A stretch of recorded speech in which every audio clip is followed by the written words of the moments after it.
Terima kasih pemirsa Anda masih bersama kami di Top News. Kita lanjutkan informasi di malam hari ini. Kekerasan di lingkungan sekolah menengah kejuruan negeri 3 Kabupaten Tanjung Jabung Timur Jambi berujung saling lapor polisi.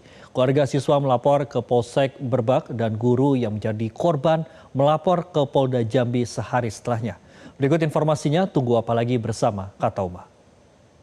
Gabus kata Oma, baru jagung bakar mentega. Jagung bakarnya nendang, menteganya meleleh di mulut. Rasakan kasih sayang Oma di kerenyahannya. Kasus kekerasan di lingkungan SMKN 3 Tanjung Jabung Timur Jambi terjadi pada Rabu pagi 14 Januari 2026 yang lalu. Peristiwa bermula saat guru Agus Saputra memberikan teguran kepada salah satu siswanya. Menurut versi guru, siswa tersebut melakukan tindakan tidak sopan atau melanggar aturan sekolah. Namun menurut pihak siswa, teguran tersebut disertai dengan kata-kata kasar atau makian yang memancing emosi siswa. Setelah teguran tersebut, situasi memanas. Terjadi perselisihan fisik di koridor sekolah. Guru Agus dikerumuni dan dikeroyok oleh sejumlah siswa, duga sekitar 12 orang. Ia mengalami luka lebam di beberapa bagian tubuh akibat benturan fisik tersebut. Dalam kondisi terdesak karena dikeroyok, Guru Agus menuju ke ruang gudang dan mengambil sebilah celurit yang merupakan alat praktik pertanian. Ia kembali ke kerumunan siswa sambil mengacukan celurit tersebut. Tujuannya untuk menggertak siswa agar berhenti untuk mengeroyok dan membuarkan diri. Siswa-siswa ketakutan dan merekam aksi tersebut yang kemudian viral di media sosial. Guru-guru lain dan pihak keamanan sekolah segera melerai keributan tersebut dan Guru Agus diamankan ke ruang guru.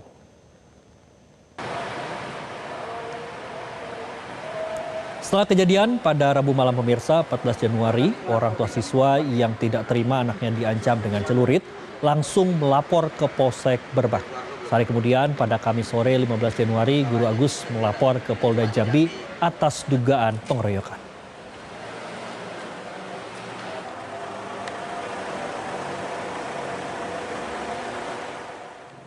Kasus pengeroyokan yang dilakukan siswa kepada seorang guru di SMK Negeri 3 Tanjung Jabung Timur Jambi menjadi sorotan publik. Keluarga siswa maupun guru bahasa Inggris bernama Agus Saputra saling lapor polisi. Komisi Perlindungan Anak Indonesia atau KPAI menyebut laporan ke polisi tidak tepat dan mendorong diselesaikan di jalur non-hukum. Apa langkah yang tepat untuk menyelesaikan kasus seperti ini? Kita akan membahasnya bersama Retno Listriatri, pemerhati pendidikan. Selamat malam Bu Retno. Bu Retno, kemudian apa yang menjadi mekanisme paling tepat untuk menyelesaikan kasus pengeroyokan guru oleh siswa di Tanjung Jabung ini? Apakah harus melalui jalur hukum atau non-hukum? Iya, pertama sebenarnya kalau kita merujuk pada Permendikbudrismen ya yang baru saja keluar tentang perlindungan guru itu sebenarnya mediasi adalah salah satu cara ya dari ada tiga sebenarnya tapi mediasi itu adalah salah satu cara untuk melindungi guru diantaranya. Jadi ini kalau dari informasi yang kami peroleh ya itu kan Guru Agus ini tidak hadir pada dua mediasi. Nah, ketidakhadiran itu menurut keterangan Guru Agus adalah karena tidak berada pada tempat yang netral. Jadi dia menginginkan ada sebuah tempat yang netral.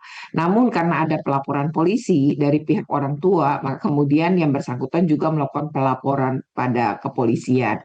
Nah, ini karena ada dua laporan, satu di Polres dan satu di Polda, tentu polisi itu kalau mendapatkan pelaporan kan dia juga harus menindaklanjuti. Nah, kalau melihat ada keterlibatan anak-anak di bawah umur, ya berarti kita juga tidak tahu nih 12 anak ini usianya berapa, tapi diperkirakan bahwa mereka itu masih di bawah 18, berarti masih anak. Nah, berarti kalaupun dilaporkan, misalnya ada tadi ya kekerasan, karena Guru Agus sendiri juga punya hak ya untuk sebagai warga negara melaporkan gitu kejadian yang dia alami. Sementara orang tua mungkin juga karena ada mengacung-acungkan celurit ya pada saat itu, meskipun mungkin Guru Agus juga dalam kondisi kepanikan, itu juga kan membahayakan menurut tentu versi orang tua ya, sehingga kemudian terjadi pelaporan ini. Nah, kalau memang mau karena dua-duanya melapor dan dua-duanya bisa ditindak ya, ditindaklanjuti secara hukum. Nah, di sini ya saya rasa peran Dinas Pendidikan, organisasi profesi guru, kemudian juga peran kepolisian ini menjadi hal yang penting untuk penyelesaiannya seperti apa. Kalau menurut saya kan ada keterlibatan anak-anak dalam hal ini gitu ya, dicoba dulu untuk melakukan yang kita sebut dengan mediasi. Bu Retno, kemudian ketika memang mediasi ini tidak bisa tercapai, apa saja mungkin mekanisme yang tersedia jika harus diselesaikan melalui jalur non-hukum? Ya, pertama gini, kalau tadi ya yang mengacung-ngacungkan celurit gitu ya, apapun alasannya kan pertama kekerasan tidak boleh dilakukan. Murid yang nggak boleh ngelakuin kekerasan kepada guru atau kepada siapapun, guru juga nggak boleh melakukan kekerasan kepada siapapun juga gitu, kepada murid-muridnya atas nama pendisiplinan aja nggak boleh di dalam aturan. Nah, sekarang ketika sudah terjadi nih, pertama adalah ketika orang tua melaporkan anak-anaknya berarti diancam dengan benda tajam ya. Nah, senjata tajam. Nah, ini kan juga bisa dikenakan. Jadi penggunaan senjata tajam dalam hal ini itu kan bisa dikenakan pasal terkait sajam ya.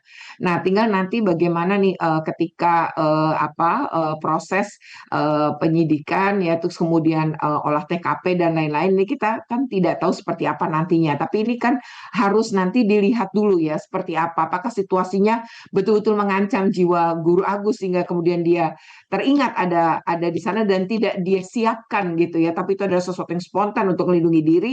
Tentu itu ada pertimbangan-pertimbangan nanti ya secara hukum, tapi itu bisa diproses hukum. Dan untuk penggunaan sajam memang ini agak berat ya, karena tuntutan ini di dalam KUHP kan sekitar 7 tahun. Nah, terus yang diancam adalah dianggap sebagai anak-anak gitu. Kemudian yang kedua adalah pengeroyokan. Pengeroyokan juga nggak boleh dilakukan. Apalagi ini sudah terekam video ada, dan Guru Agus sendiri juga punya bukti-bukti ya berupa visum misalkan yang bersangkutan melakukan itu. Nah, anak-anak ini juga bisa gitu berhadapan dengan hukum.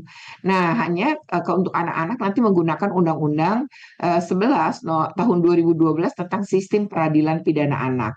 Tadi kan delik yang itu kan adalah penganiayaan ya, kalau kita simak dari berita yang ada yang disampaikan oleh pihak Agus maupun kepolisian adalah penganiayaan dan pengeroyokan. Nah, ini nanti harus dilihat. Kalau penganiayaan kan gini, kita dipukuli tapi kita nggak ngelawan sama sekali, itu jatuhnya memang menganiaya gitu ya. Nah, tapi kalau kemudian terjadi pukul-pukulan, memang kita bisa sebut juga perkelahian. Nah, ini nanti tergantung banget pada prosesnya. Jadi artinya dua-duanya bisa ke hukum. Jadi ketika mediasi tidak tercapai, lalu ingin melakukan jalur hukum di kedua belah pihak ini, maka dua-duanya jadi bisa berhadapan dengan hukum dan bisa dua-duanya masuk kategori sebagai tindak pidana. Kalau kita melihat dari Permendikbud Ristek nomor 46 tahun 2023 begitu Bu, mengenai pencegahan dan penanganan kekerasan di lingkungan satuan pendidikan atau PPKSP, sekolah diwajibkan untuk memiliki tim pencegahan dan penanganan kekerasan atau TPPK. Bagaimana Bu realisasinya Bu Retno melihat aturan ini Bu? Ya, betul, bagus ini kita disinggung soal Permendikbud 46 ya tahun 2023 tentang PPKSP. Nah, permen ini tuh baru diganti ya oleh pemerintah, oleh menteri yang baru, yaitu dengan Permen Dikdasmen nomor 6 tahun 2021. Memang di situ ada di pasal 43 ada pemberlakuan. Kalau kejadiannya sebelum permen terbaru ini disahkan, maka menggunakan Permendikbud 46. Tapi kalau peristiwanya terjadi pada saat setelah kejadian ini, maka menggunakan permen yang terbaru ya, Permen nomor 6 tahun 2026. Nah, ini kan belum tersosialisasi juga nih peraturan menteri ini, dan harus ada tim Pokja. Jadi kalau kemarin namanya tim PPK ya, pencegahan penanganan kekerasan di Permendikbud 46, maka di permen yang baru ini namanya tim Pokja. Nah, berarti tim Pokja belum kebentuk di sekolah. Nah, karena belum kebentuk dan diberi waktu 6 bulan dalam aturan ini, maka masih berlaku tim PPK. Nah, tim PPK ini bisa menangani ketika belum ada pelaporan polisi gitu.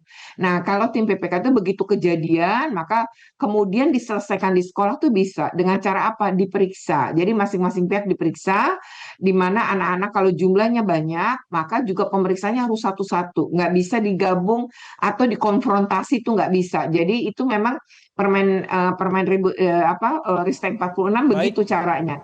Jadi baik, setelah pengumpulan pemeriksaan tadi, maka baru dilanjutkan baik Bu memeriksa Retno. semuanya, baik itu saksi, ya, ya, Baik Bu Retno, terima kasih Bu Retno. Mohon maaf halo. karena keterbatasan durasi Anda telah bergabung bersama kami di Top News. Terima kasih Bu Retno Listriati, pemerhati pendidikan, telah bergabung bersama kami di Top News.